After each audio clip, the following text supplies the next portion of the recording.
वंदे मातरम छात्रों, एक बार फिर स्वागत है आपका अपने YouTube channel NCERT smart network पर, जहां हम बात कर रहे थे मोल के बारे में। अपना जो केमिस्ट्री में चैप्टर चल रहा है पदार्थ, उस पदार्थ में हम मोल अवधारणाओं की बात की थी और उस मोल अवधारणा में ही हम आज आगे पढ़ते हैं।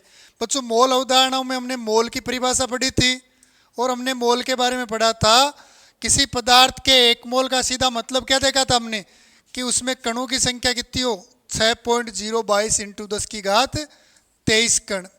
किसी भी पदार्थ के एक मोल का मतलब यह है कि उस पदार्थ में कण कितने हैं, 6.022 इंटू 10 की घात 23 कण, जिन्हें हम अवोगाद्रो संख्या बोलते हैं या NS से रिप्रेजेंट करते हैं। फिर बच्चों, इसी में हमने देखा था अगर आपको मोल निकालना है तो मोल का हमने फॉर्मूला देखा था कि किसी भी पदार्थ का जो भार या आप कह सकते हो द्रव्यमान, इस भार या द्रव्यमान में आप भाग लगा दो अणुभार या मोलर द्रव्यमान का। जब पदार्थ के भार या द्रव्यमान में अणुभार या उसके मोलर द्रव्यमान का जब आप भाग लगाओगे तो आपको क्या प्राप्त हो जाएगा, पदार्थ का मोल प्राप्त हो जाएगा। एक तो हमने ये देखा था। फिर हमने देखा था कि मोल जो होता है, अगर गैसों के लिए मोल की बात करें तो एक मोल का सीधा मतलब क्या है कि किसी गैस का NTP या STP पर आयतन कितना हो, 22.4 लीटर। एक मोल गैस का मतलब सीधा है जिस गैस का STP पर या NTP पर आयतन 22.4 लीटर है, इट मीन्स वो क्या है, गैस एक मोल है। इसी में आगे हमने बात की थी, इसका मोल निकालने का फॉर्मूला देख लें। तो आपको अगर मोल निकालना है तो जो आयतन दिया हुआ है उस आयतन में आपको भाग लगाना है 22.4 लीटर का। ये फॉर्मूले अपने को अप्लाई कब करने हैं वो ध्यान देने वाली बात है। जब आपको पदार्थ का भार या द्रव्यमान दिया हुआ है तब आप उसमें अणुभार का भाग लगा दो, आपको मोल प्राप्त हो जाएगा। अगर आपको पदार्थ का आयतन दिया हुआ है तो उसमें 22.4 का भाग लगा दो तो भी आपको पदार्थ के मोल प्राप्त हो जाएंगे। और एक होता है बच्चों, अगर आपको कणों की संख्या दी हुई है और आपको मोल निकालना है तो मोल बराबर हो जाएगा कणों की संख्या बट्टे में आ जाएगा आपके Na, और Na का मान अपने को पता ही है 6.022 इंटू 10 की घात 23 कण। अब अगर आपके पास मोल, एक मोल अगर अणु है तो उसमें कण क्या होंगे, अणु के रूप में होंगे। एक मोल परमाणु है तो उसमें कण क्या होंगे, परमाणु। एक मोल इलेक्ट्रॉन है तो उसमें कण भी क्या होंगे, इलेक्ट्रॉन। यह आपके मोल अवधारणा में हमने पढ़ लिया था इससे पहले वाली क्लास में। यानी मोल अवधारणा में हमने देखा था पदार्थ के मोल का मतलब क्या है, और हमने इसमें परिभाषा भी देखी थी। एक मोल का हमने मतलब देखा था कि किसी पदार्थ के एक मोल से अपना सीधा मीनिंग था कि उसमें कणों की संख्या उतनी हो जितनी कार्बन 12 के 1 ग्राम में कणों की संख्या होती है, उसे हम पदार्थ का एक मोल कहते हैं। और ये अपने मोल निकालने के क्या थे, नॉर्मली फॉर्मूले थे। ठीक है बच्चों, अब इसी में आगे बात करते हैं। आज हम इसी में नेक्स्ट ले लेते हैं अपना मूलानुपाती सूत्र। मूलानुपाती सूत्र,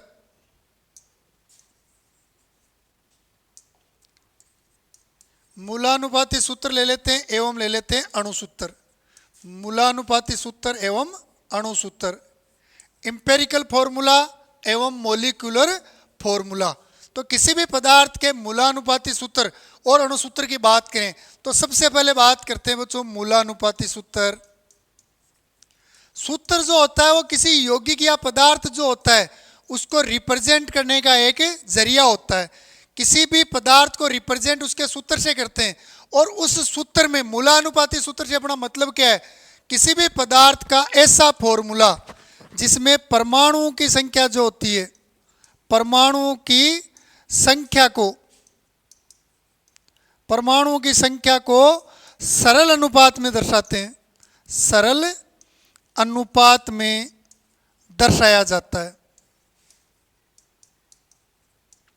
अगर किसी परमाणु के आप फॉर्मूला लिख रहे हो, सूत्र लिख रहे हो किसी यौगिक का, और इस यौगिक में जो परमाणु है उन परमाणुओं की संख्या को आप सरल अनुपात में रिप्रेजेंट कर रहे हो, दर्शा रहे हो, तो वो उस पदार्थ का क्या कहलाता है, मूलानुपाती सूत्र। जैसे अपने पास दिया हुआ है C2H4O2, ये किसी पदार्थ का सूत्र दिया हुआ है और आपको कहा जाए इसका मूलानुपाती सूत्र लिखो, तो इनकी संख्याओं को आप क्या कर दो, सरल अनुपात में रिप्रेजेंट कर दो। तो देखो सरल अनुपात में 2 से, तो ये हो जाएगा CH2O। ये क्या है, पदार्थ का मूलानुपाती सूत्र। तो अपने मूलानुपाती सूत्र से सीधा मतलब क्या हो गया, किसी भी पदार्थ का ऐसा फॉर्मूला जिस फॉर्मूले में या सूत्र में परमाणु की संख्या को सरल रेशियो में, सिंपल रेशियो में, सरल अनुपात में रिप्रेजेंट करते हैं, दर्शाते हैं, तो उसे मूलानुपाती सूत्र या इंपेरिकल फॉर्मूला कहते हैं। बात कर लेते हैं बच्चों इसके बाद हम अणुसूत्र की। तो देखो अगर बात करें हम अणुसूत्र की यानी मॉलिक्यूलर फॉर्मूला की, तो अणुसूत्र से अपना मतलब होता है ऐसा सूत्र जिसमें परमाणु की संख्या को वास्तविक अनुपात में, रियल नंबर, वास्तविक संख्या से दर्शाते हैं।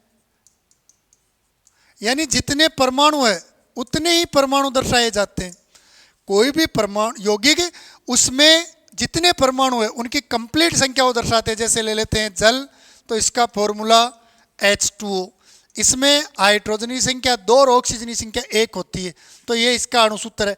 अब मान लो इसका आपको मूलानुपाती सूत्र बनाना है, और मूलानुपाती सूत्र क्या होता है, एक ऐसा फॉर्मूला जिसमें परमाणु की संख्या को सरल अनुपात में दर्शाना है।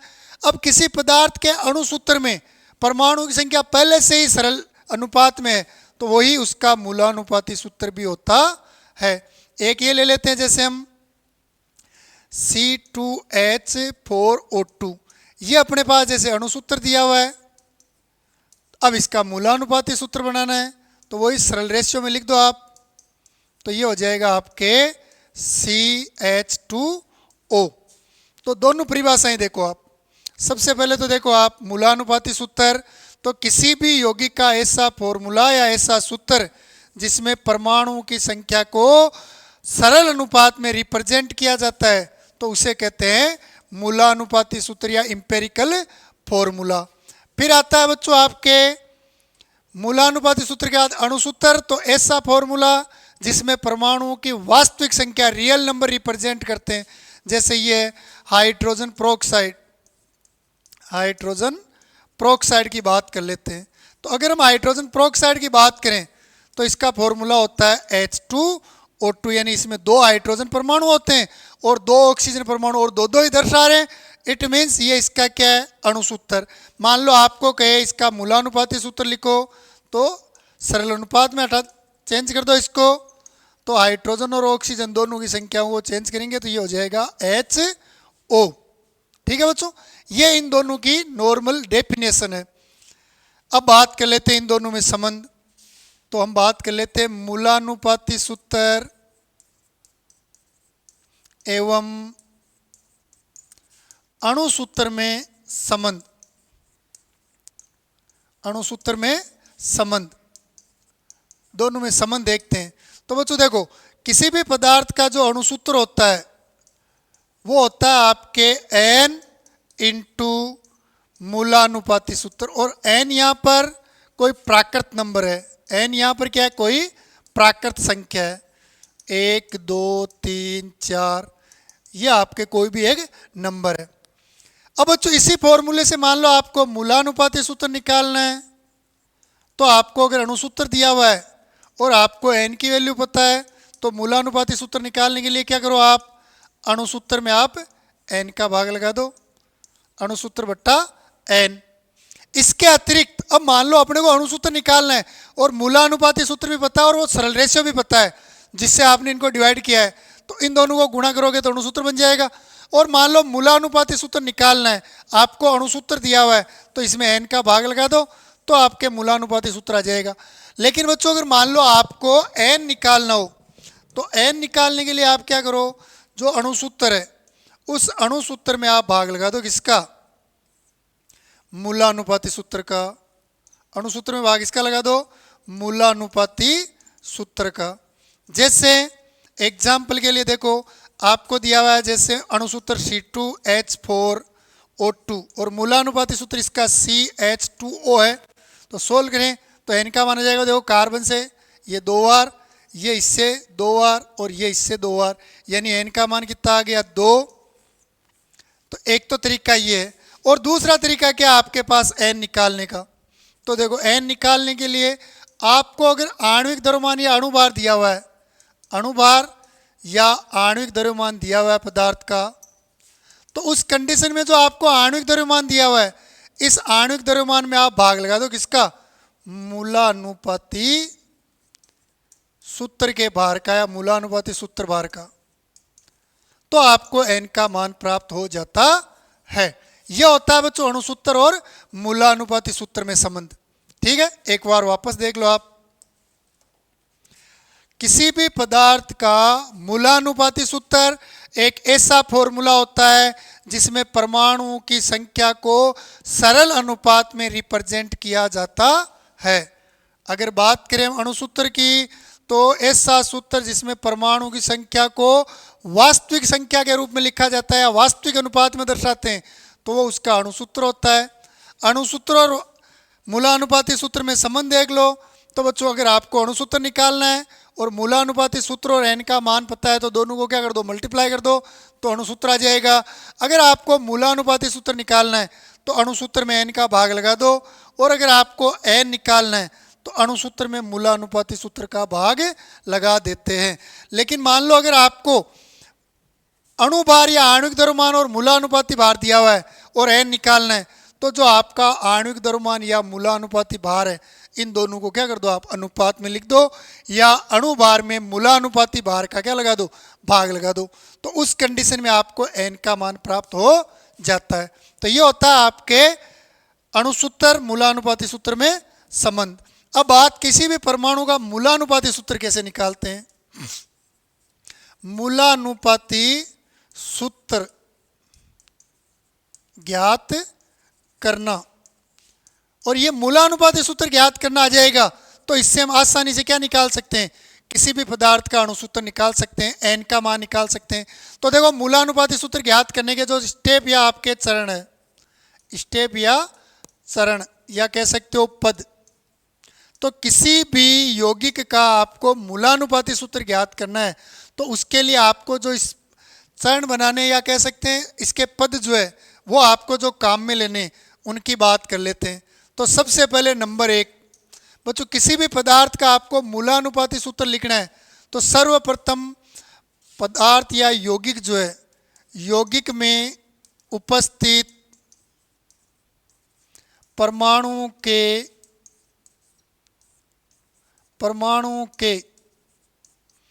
भार प्रतिशत, संगठन प्रतिशत जो होता है या भार प्रतिशत जिसे कहते हैं, हम नोट करते हैं, लिखते हैं या ज्ञात कर लेते हैं। अगर आपको दिया हुआ है तो लिख लेते हैं, और नहीं दिया हुआ है तो सबसे पहले आप यौगिक में जो परमाणु उपस्थित है उन परमाणुओं के क्या निकालो, आप भार प्रतिशत निकाल लो। फिर बच्चों दूसरा काम क्या करना है आपको, परमाणु के परमाणु भार लिखते हैं, परमाणु भार नोट कर लेते हैं। अगर दिए हुए हैं तो वहां से ले लो, और नहीं दिए हुए हैं और आपको परमाणु पता है तो उसका परमाणु भार निश्चित होता है, वो लिख लेते हैं। तीसरा स्टेप आपको परमाणु अनुपात लिखते हैं, परमाणु अनुपात लिखते हैं, परमाणु अनुपात लिखते हैं।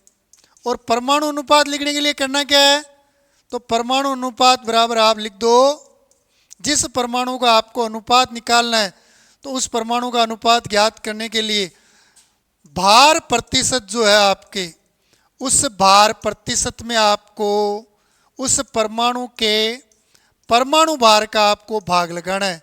तो इस फॉर्मूले से आप क्या निकाल सकते हो, यौगिक का परमाणु अनुपात। तो देखो सबसे पहले आपको जो यौगिक दिया हुआ है उस यौगिक में अगर परमाणु का भार प्रतिशत पता है तब तो वो नोट कर लो, और पता नहीं है तो मैंने आपको संगठन प्रतिशत बताया उससे निकाल लो।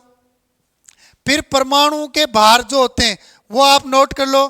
तीसरा आपको परमाणु अनुपात निकालना है, और परमाणु अनुपात निकालने के लिए जिस परमाणु का अनुपात निकाल रहे हो उस परमाणु के भार प्रतिशत में या संगठन प्रतिशत में आप परमाणु भाग का भाग लगाओ तो आपको परमाणु अनुपात प्राप्त हो जाएगा। फिर स्टेप 4 की बात करें तो सरल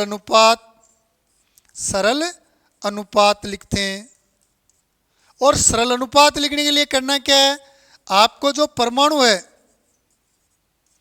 जितने भी परमाणु का जो अनुपात है, उन अनुपात में जो सबसे छोटा परमाणु अनुपात है उसका भाग लिखते हैं। तो सरल अनुपात बराबर, सरल अनुपात आप जिस परमाणु का निकाल रहे हो उसके लिए सरल अनुपात बराबर परमाणु अनुपात, और बट्टे में आपको लिखना है सबसे छोटा परमाणु अनुपात, सबसे छोटा परमाणु अनुपात, ये लिख दो आप, तो आपको सरल अनुपात प्राप्त हो जाएगा।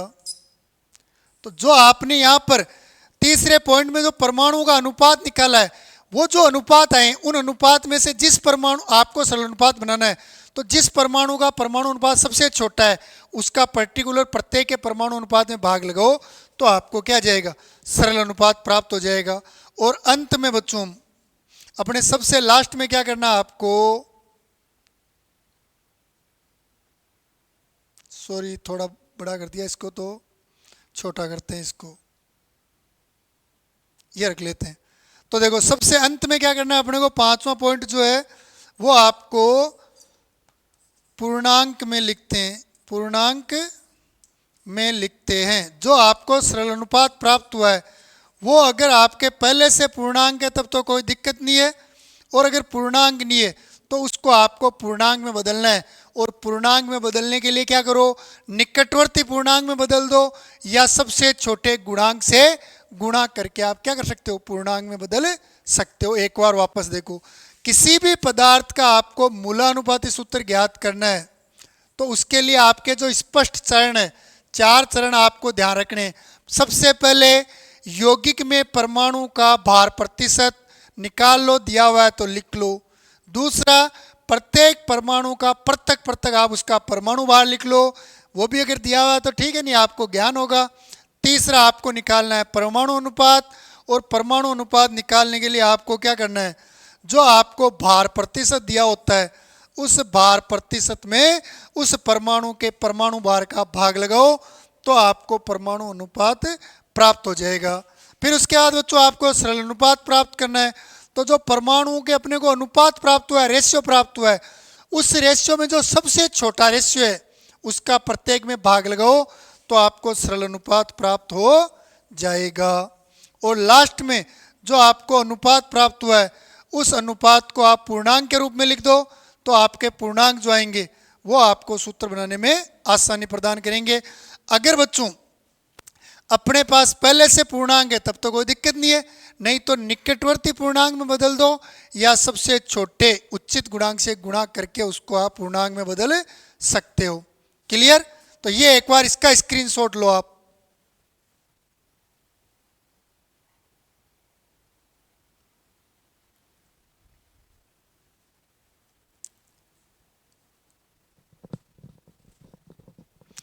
ठीक है बच्चों, जैसे देखो एग्जाम्पल देख लेते हैं हम। ये अपने पास जैसे एक क्वेश्चन दिया हुआ है, एक हाइड्रोकार्बन में 75% भार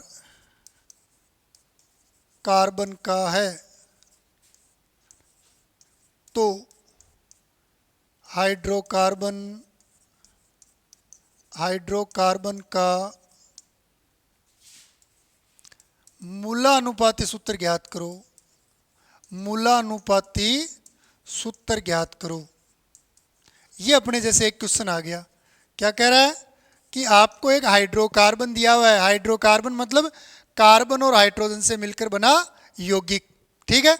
और इसमें कह क्या रहा है, आपको हाइड्रोकार्बन में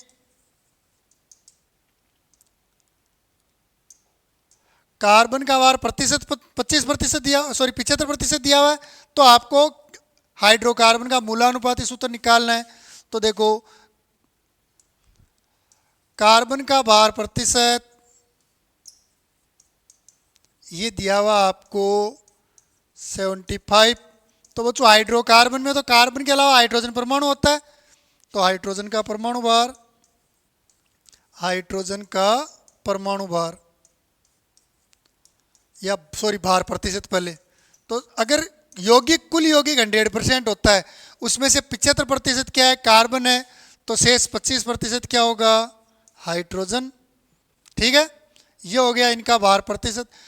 अब बच्चों अपने को ये भी पता है, ये तो भार प्रतिशत आ गया, कार्बन का भार अपने को पता होता है, परमाणु भार, कार्बन का परमाणु भार 12 होता है और हाइड्रोजन का परमाणु भार 1 होता है। ये अपने को पता है।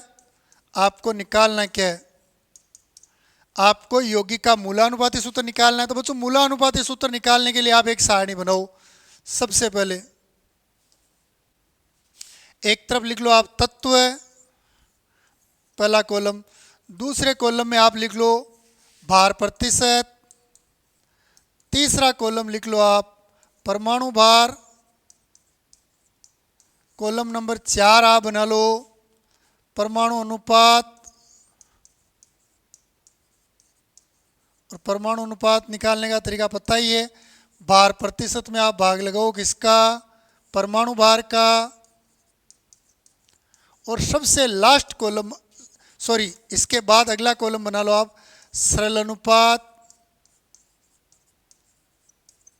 और सरल अनुपात निकालने का भी आपको फॉर्मूला पता है, परमाणु अनुपात में सबसे छोटे से परमाणु अनुपात का भाग लगाना है, परमाणु अनुपात बट्टा सबसे छोटा परमाणु अनुपात,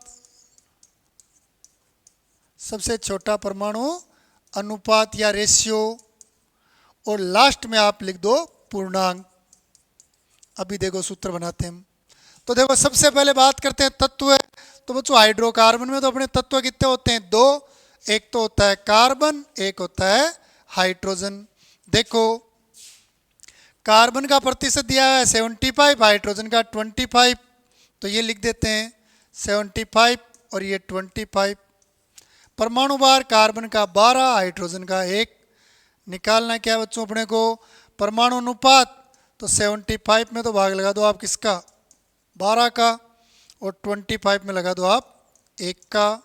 तो यहाँ तो 25 आ जाएगा और यहाँ क्या आ जाएगा 6, फिर उसके बाद 6 पॉइंट आ जाएगा आपके 2, 5, ये आ जाएगा अपने पास। ये आ गया आपके पास परमाणु अनुपात। किया क्या देखो मैंने, इसके भार प्रतिशत में इसके परमाणु भार का, इसके भार प्रतिशत में इसमें परमाणु भार का भाग लगाया, सरल अनुपात निकालना है। तो 6.25 और ये 25 है, मैंने लिखा है देखो सरल अनुपात में सबसे छोटा परमाणु अनुपात, तो इन दोनों में छोटा क्या है 6.25, तो 6.25 का भाग लगा दो, यहाँ तो 1 आ जाएगा, यहाँ 6.25 का भाग लगा दो आप। तो देखो इसको मैं ये लिख दूँ 2500 बट्टा 625, भाई यहाँ से दशमलव उठाएंगे तो ऊपर 2 जीरो लगा दिए। देखो चेंज कर देते हैं, 25 से ये चला जाएगा 100 बार और ये 25 बार, और 25 का भाग 100 में चला जाएगा 4 बार। तो आपके पास देखो 1 का अनुपात 1 है यार, 1 का 4। अब देखो जो पहले से पूर्णांक है 1 और 4, आपको लिखना क्या है मूलानुपाती सूत्र। तो देखो मूलानुपाती सूत्र लिख देते हैं हम।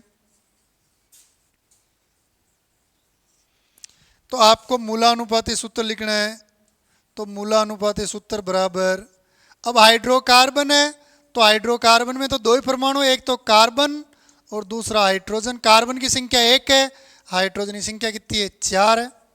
यह आ जाएगा मूलानुपाती सूत्र। ठीक है बच्चों, तो ये हो गया आपके मूलानुपाती सूत्र। स्क्रीनशॉट लो देगा इसका भी।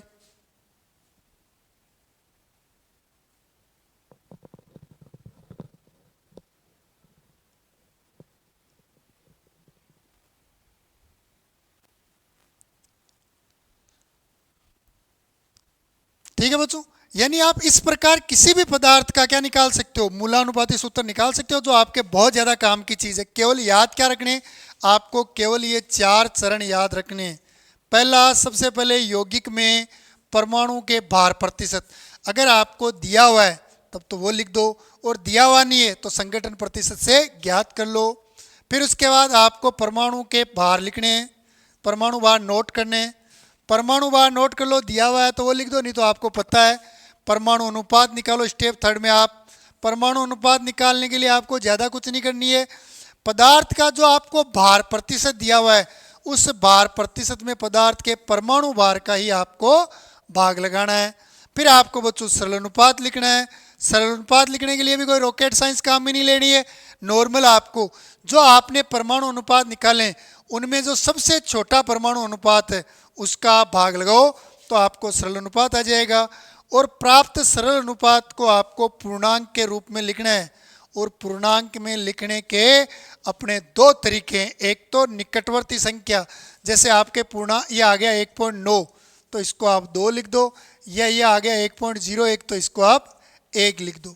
या दूसरा तरीका क्या है, आप सबसे छोटे गुणांक से गुणा कर दो। जैसे एक तो आ गया 1.49 तो इसको 2 से गुणा कर दो आप, तो ये आ जाएगा आपके 2.98, जिसको फिर आप 3 लिख सकते हो।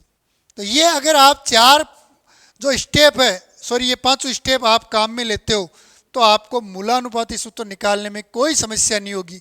और अगर मूलानुपाती सूत्र निकालने में कोई समस्या नहीं है मतलब आप अणुसूत्र निकाल सकते हो ये फॉर्मूला अप्लाई करके। n इंटू मूलानुपाती सूत्र, या फिर आप मूलानुपाती सूत्र निकाल लिया, n का मान आप निकालना चाहो तो अणुसूत्र में मूलानुपाती सूत्र का भाग लगा देते हैं। ठीक है बच्चों, इन कक्षाओं को नियमित रूप से लेना है। कोई भी समस्या हो तो आप कमेंट कर देना, आपको वापस समझा दिया जाएगा। किसी भी प्रकार की आपके दिमाग में कोई समस्या नहीं होनी चाहिए। जय हिंद, वंदे मातरम।